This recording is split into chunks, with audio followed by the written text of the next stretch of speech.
တော့သတင်းကြိုမှာတွက်ချင်မကိုက်တဲ့လူတစ်ယောက်ရဲ့မြင်ကွင်းကိုမြင်နေရတာဖြစ်ပါတယ်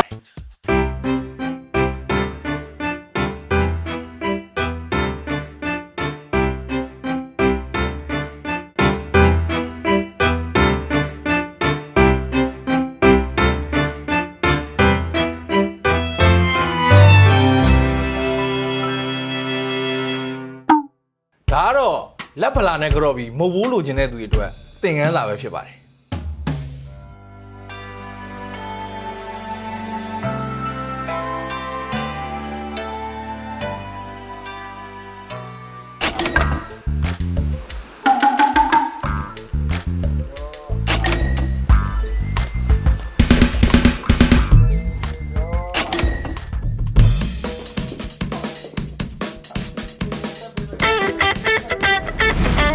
ဒါတော့ကစီနဲနဲ့အဖိုးစီကနေမဘိုးမရမကတောင်းနေတဲ့မြင်ကွင်းပဲဖြစ်ပါတယ် ငါတို့လိုက်ပြောနေအောင်မင်းအောင်ဘာကောင်း ဟဲ့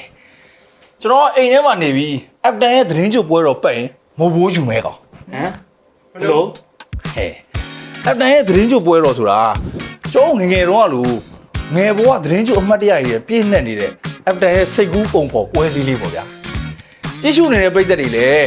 အစီအစဉ်မှာပါဝင်နေတယ်ဆိုရင် comment မှာပေးထားတဲ့ link ကနေဝင်နေ့စဉ်အပ်တန်ရဲ့ Facebook, Viber, Telegram, TikTok channel တွေမှာရှိတဲ့ mission လေးတွေကိုနေ့ရက်လိုက်ဖြည့်ဆိုရင်းနဲ့တနေ့ချင်းစီ mission တစ်ခုဖြည့်ဆိုပြီးတိုင်းအပ်တန်ရဲ့သတင်းကြိုမှုကိုဖုန်းပေး3000ကျပ်တိတိကိုအယောက်20ချီးမြှင့်သွားမှာဖြစ်ပါတယ်နေ့စဉ် mission ၄ခုဆော့ပြီးရတဲ့နောက်ဆုံးနေ့ final mission ကိုမှန်အောင်ဆော့နိုင်တဲ့သူတွေကနေမှ grand prize အနေနဲ့သတင်းကြိုမှုကိုအပ်တန်ဖုန်းပေး3000ကျပ်တိတိ10ယောက်ချီးမြှင့်သွားမှာဖြစ်ပါတယ်ဒါကြောင့်မို့အောက်တိုဘာ9ရက်ကနေ9ရက်နေ့ထိ comment မှာပေးထားတဲ့သတင်းကြိုပွဲတော်လင်တဲ့ကိုမပြတ်မကွက်ဝင်ဆော့ပြီး mission တွေပြီးအောင်လုပ်ပြီးသတင်းကြိုမှုတွေရယူလိုက်ပါ